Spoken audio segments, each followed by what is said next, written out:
Okay folks, next up is states of matter. This is going to cover a few different things, some of which should be really straightforward. I assume when I say states of matter, you all instantly think solid, liquid, gas, and you already have some idea of what those are. Now you probably do know that there are more states of matter than those three, but those are the only ones we really need to worry about at this stage. Now, what I'm going to ask you to do is, after watching this video, I want you to post on the discussion board a quick description of a solid, a liquid and a gas, and more specifically the atoms inside those things. And I want you to be really specific in your descriptions. So I want you to think about the three following things: the spacing, the ordering and the motion. So spacing, just how far apart are they? Ordering, how are they arranged? And the motion, how are they moving? And I want you to describe those three things for each of those three states. Now, hopefully that should be really quick, simple and easy for you, but you do need to do it in those terms.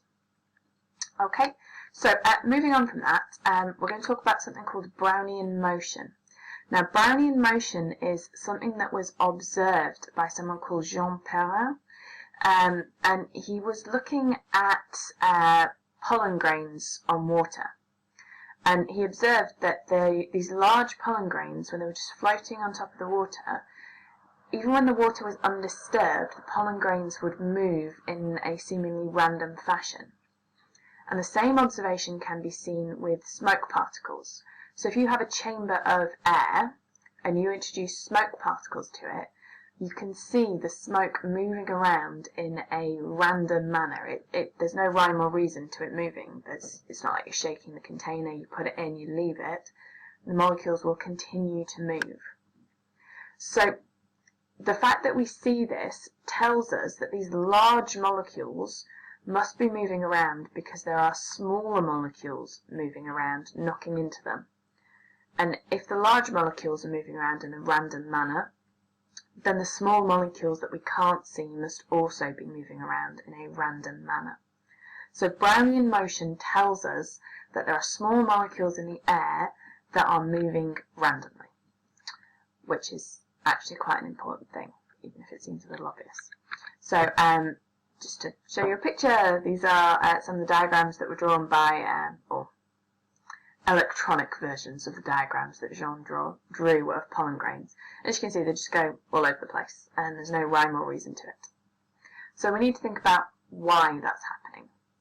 And part of the why of that is happening is to do with the fact that all these molecules have some energy, because if they're moving, they must have energy.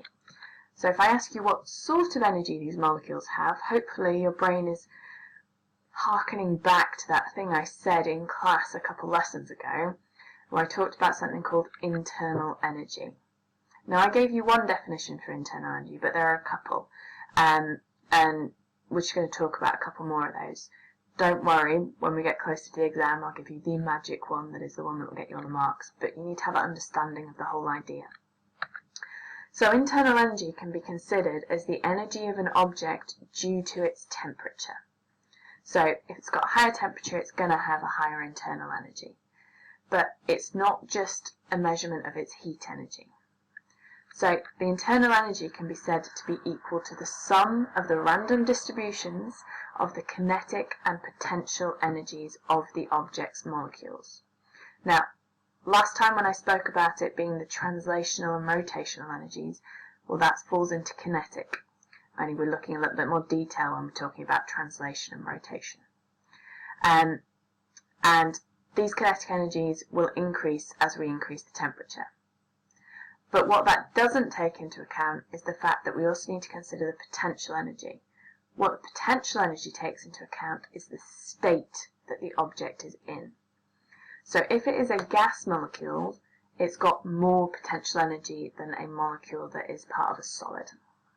So that's why this is linked to the states of matter. Okay, so that is all we're going to do today on this little lot. We are going to be doing some practicals where we're going to look at change of state. So what you need to think about is why or how this links to heating up an object. So if I have a material and I heat it, what's going to happen to its temperature as I heat it and it goes through changes of state. So think on that, because I will be asking you in class. So what's going to happen to the temperature as it changes state and why? Okay, so remember, any questions? Ask me when you see me.